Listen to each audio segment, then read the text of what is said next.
সামান্য এই তসবিহ দানা ছেঁড়ার কারণে তারা আমার নামে মামলা দেওয়ার জন্য কোটে কোটে ঘুরে বেড়াচ্ছিল।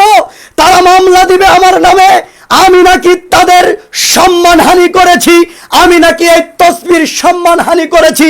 আরে বেটা, আহলুল হাদিসটা কোশ্চেন কেন মামলার তাক্কা করে না, ফাঁসির তাক্কা করে না? কোরআন এবং সুন্নাহর জন্য, সুন্নাহ প্রতিষ্ঠা করার জন্য যে কোনো সময় জীবন দিতে প্রস্তুত। আমি সামান্য একটা তসবিহ ছিঁড়ে ফেলেছি, তাই তোমাদের গায়ে হাত জ্বলছে, তোমরা মামলা দেওয়ার জন্য কোটে কোটে করে ঘুরে বেড়াচ্ছ। বেটা, আমি সেই হাদিসটা আমি অনুবাদ করে জাতির সামনে বলেছি যে এই তসবিহ ব্যবহার করা যাবে না। সেই হাদিসটা হলো, তোমরা পাবে, রাসূল সাল্লাল্লাহু আলাইহি ওয়াসাল্লাম বলছেন, মুসলিমের 1718 নম্বর হাদিস। হাদিসের রাবি আয়েশা রাদিয়াল্লাহু তাআলা আনহা, তিনি বলেছেন, মান আমিনা আমালান লাইসা আলাইহি আমরুনা ফাহুয়া রুদ্দুন। যে ব্যক্তি এমন আমল করলো যাতে আমার কোনো নির্দেশনা নেই, যে ব্যক্তি এমন আমল করলো যে আমল যাতে আমার কোনো নির্দেশনা নেই, সেটা প্রত্যাখ্যান, সেটা পরিত্যাজ্য, সেটাকে গ্রহণ করা যাবে না।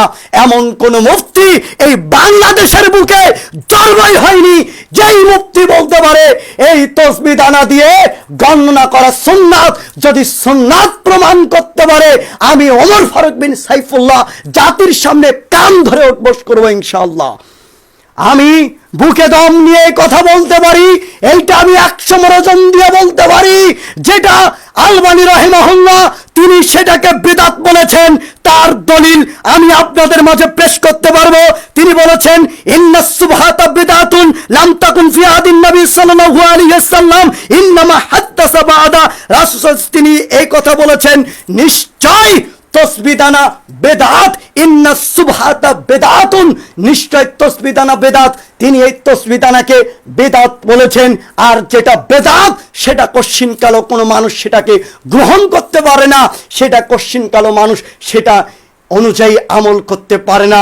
যে হাদিস থেকে আমি আপনাকে বললাম, যেটা রাসূল সাল্লাল্লাহু আলাইহি ওয়াসাল্লামের যে আমল, যেটা আপনারা করছেন, যেটা রাসূলের কোনো নির্দেশনা নেই, সেটা গ্রহণ করার কোনো সুযোগ নেই।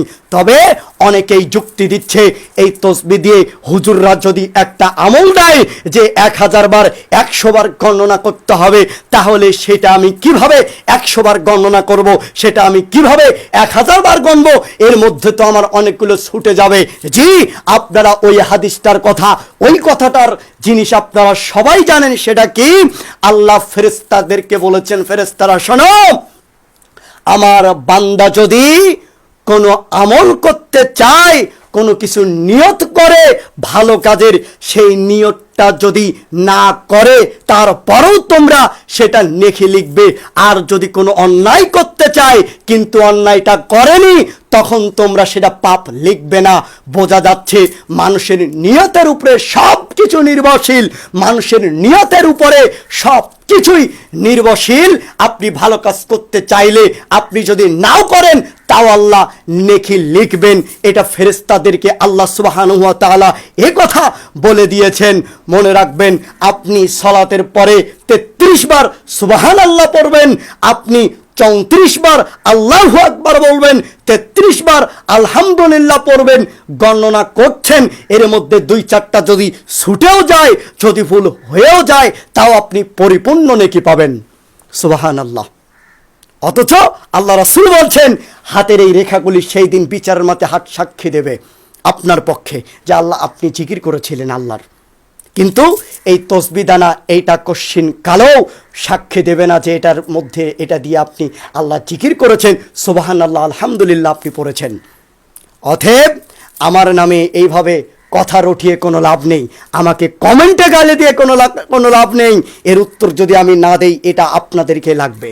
তবে আমি আপনাদের জন্য দোয়া করি, আল্লাহ আপনাদেরকে হেদায়েত দান করুন, সঠিক বোঝার তৌফিক দান করুন, রাসূলের সুন্নাত অনুযায়ী আমল করার তৌফিক দান করুন। সকলে বলি আল্লাহুম্মা আমিন।